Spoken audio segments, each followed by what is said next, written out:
Let me quickly take you to Brazil, where India, South Africa, and that country, Brazil, are among the countries that are expected to deliver a veiled criticism of U.S. President Donald Trump's import tariffs. This as BRICS heads of state and government meet in Brazil. President Cyril Ramaphosa is expected to arrive at the event. SABC News International Editor Sophie Mokoena joins us now for an update from Rio de Janeiro. Good afternoon, Sophie. Thank you.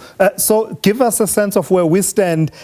And I imagine that by the time President Ramaphosa arrives there, the wheels will be spinning at full force in as far as the crisis here at home in law enforcement spawned by the allegations made by General Nhlanhla Mkhwanazi. But that's not the focus, but I imagine that to a certain extent, he will have to answer some questions. Tell me about the agenda of the president, the meetings coming up, as well as any possible opportunities to ask him for a direct response to the allegations made by General Mkhwanazi.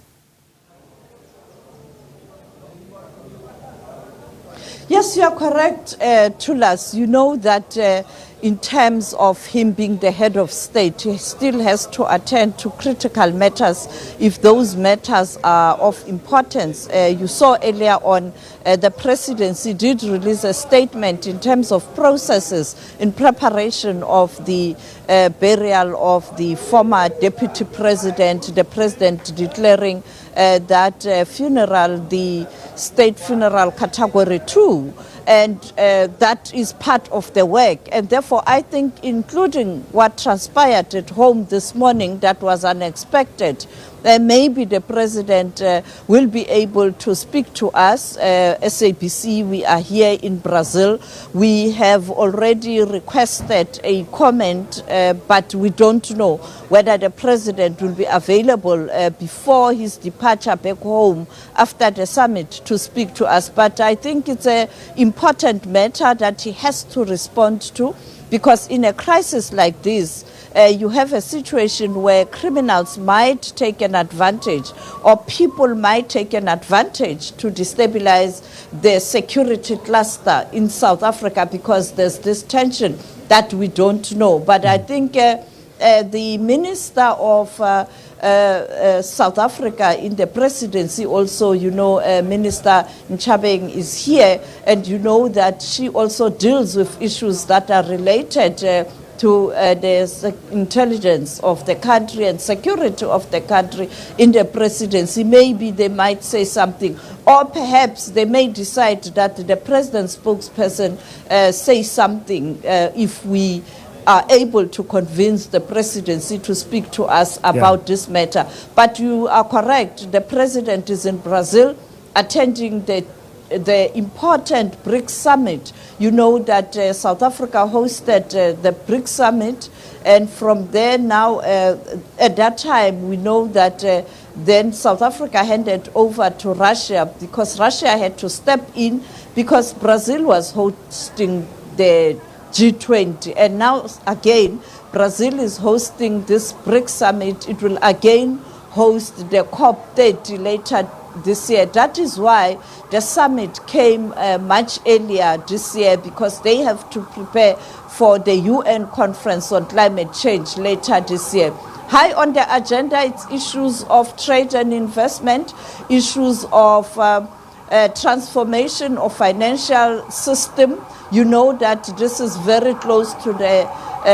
heart of the UN Secretary General Antonio Guterres, who is also in this country and at the same hotel where I am, where the president is. As you can see behind me, the black cars and people moving around. We expect the president to step out any moment from now, and also perhaps the SG of the UN will come out, and therefore they will then be going to the venue where these important issues of BRICS will be discussed to us. Yeah. Sophie, just lastly, how much do we expect the issues of tariffs and the, upheaval within the international trade system to dominate? The meeting takes place in a week in which the deadline for negotiations, multilateral negotiations with the United States around the issues of tariffs, that is set to expire on Wednesday. And there's been that lamenting of just how disruptive to global trade these tariffs have been. What are some of our expectations? And also talk to us about the presence or otherwise of the leaders, of course, of Russia as well as China. Well, you know that yesterday I spoke to the Deputy Minister of Trade and Industry from South Africa, Zuko Godlimpi. He indicated that when they were in Angola, where there was that activity where you had African countries and America being present, he spoke to a representative of the government of the United States of America about this matter, looking at that expiry date looming, and therefore apparently the person responsible for the U.S. now on the continent indicated that the United States of America is looking at coming up with a formula or template to negotiate trade tariffs with sub-Sahara countries. In other words, they are going to have a uniform approach discussing the issues of tariffs with the sub-Sahara countries and South Africa being one. And therefore, they then wrote to the United States of America, South Africa, saying, now that the U.S. is looking at coming up with a formula to engage the continent or countries on the continent in the sub-Sahara region, it is better for the U.S. to suspend or to put on hold the implementation of tariffs on the 9th, because then you want to use this format to come to conclusion in terms of how you negotiate or reset the relations. But secondly, South Africa is been in contact with the Embassy of the United States of America and also the Consul General, the consulate, in terms of the diplomatic channel on the economic diplomacy and the trade desk to try and find a way to come up with a document that will be accepted by both parties. And I am told by the Deputy Minister that they will continue with those engagements because they don't agree with the analysis and the number and the percentage that America has come up with in terms of trade between the two countries, who is benefiting what and the numbers there. So these are some of the issues that they are talking about. But he was also confident that they've been engaging as the Department of Trade and Industry, much as there are these political issues. You saw earlier on one of the congressmen putting before Congress a bill that seeks to punish or impose sanctions to individuals in South Africa based on the issue of Israel. You know that South Africa, since it went to the International Court of Justice, has been criticized by those who are supporting Israel, and America at the forefront. But what I have observed is that President Trump has kind of taken a more quiet approach in terms of South Africa since that visit to Washington, and perhaps getting more information. What is going to compound this issue in terms of him trying to give a pause and think thoroughly about how he handles South Africa is the fallout of Elon Musk.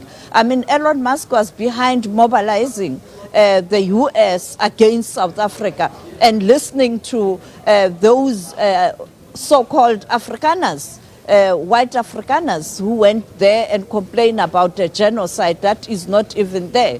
And therefore, this fallout of Elon Musk and President Trump, there's no way President Trump will get this information. He is going to take a different, perhaps, approach to the discussions.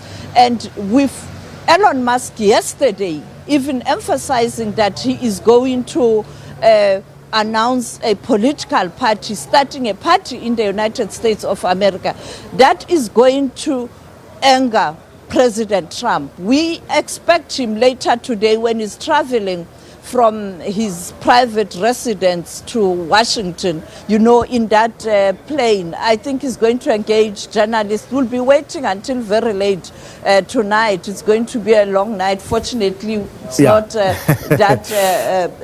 the time difference with Brazil is not that bad. So I'll be monitoring what President Trump is going to say, much as I am monitoring and reporting on this important gathering. And these countries are saying it can't be business as usual. Let's work together to deal with this trade. Sophie Mokoena, speaking to the officials that are part of the delegation that is arriving at the BRICS Summit. Let's see if we can hear that interaction. In our communities. Did you discuss issues of tariffs? We did discuss the tariffs and how they impact on the global economy. And it's important for us to deal with the issue of the tariffs, because if countries block the export, the sale of what we produce in South Africa, it does have a huge impact on the ability to grow the economy. Because if we are not able to send what we are producing in South Africa to the rest of the world, it means our businesses won't be able to make profits. As a result, they will start shedding jobs. We won't be able to generate sufficient tax revenue in order to finance the things that the poor require. Let me try and get Minister. How are you? Are you looking forward for the discussions? I think critical is whether BRICS will come out united this time around in terms of the statement with all the geopolitics. Yeah, indeed, BRICS remains a very robust and dynamic geopolitical partnership structure, and we believe will emerge united with a declaration that has got very good ambitions that are for the development of the global south, but also for the entire globe, progressive internationalism. So the declaration will speak to all those, and once the declaration is adopted, I believe the whole world will see that we remain united. Minister, the issue of transformation of multilateral institution and the financial system. In Spain, it was a key issue. I saw the SG arriving of the UN here, and that's key to the UN. What will be South Africa's approach? Indeed, as you know, in Spain already it was the compromise of the Seville was already adopted, the commitments for the transformation of the financial architecture, the financing for development, the financing for climate change. The BRICS platform will further reinforce that message of the reform of the financial architecture and also of the reform of the UN Security Council, as we continue to be aspirational in that regard, in line with the Ezuluni consensus for the AU, but also for other BRICS partners. So South Africa continue to advocate for that. And you'll also give an update as it relates to South Africa hosting the G20. Indeed, and we are looking forward to the support of the BRICS members, which have always been supporting in all the G20 meetings in Johannesburg and in various parts of our country. So even the declaration, we are looking forward that it will continue to support, to shape the world for the global south, for development of the global south, for the global financial architecture, and also for the reform of the UN Security Council, but on other issues, artificial intelligence, digital transformation, issues of climate change. So all those progressive platforms will find resonance in the BRICS statement, which we will carry forward through to the G20 summit in Johannesburg.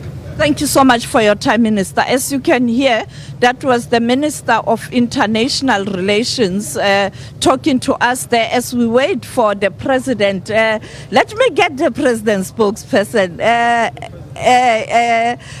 Mr. Vincent, I know the President is coming, but the President this morning, I think critical, what will be his approach on the current geopolitics? Well, the approach that we've always maintained in terms of the centrality of multilateralism, BRICS support of multilateralism, the United Nations remaining the center of multilateralism. That's the position we've always maintained. The President will maintain that position, but is more looking forward to strengthening relations within the BRICS family, but also at a bilateral level with the countries that have joined BRICS. There you can see now the President is coming. He is ready. He is ready. The President is coming. Mr. President, how are you? How is Brazil? Brazil is good. We're attending the BRICS Summit.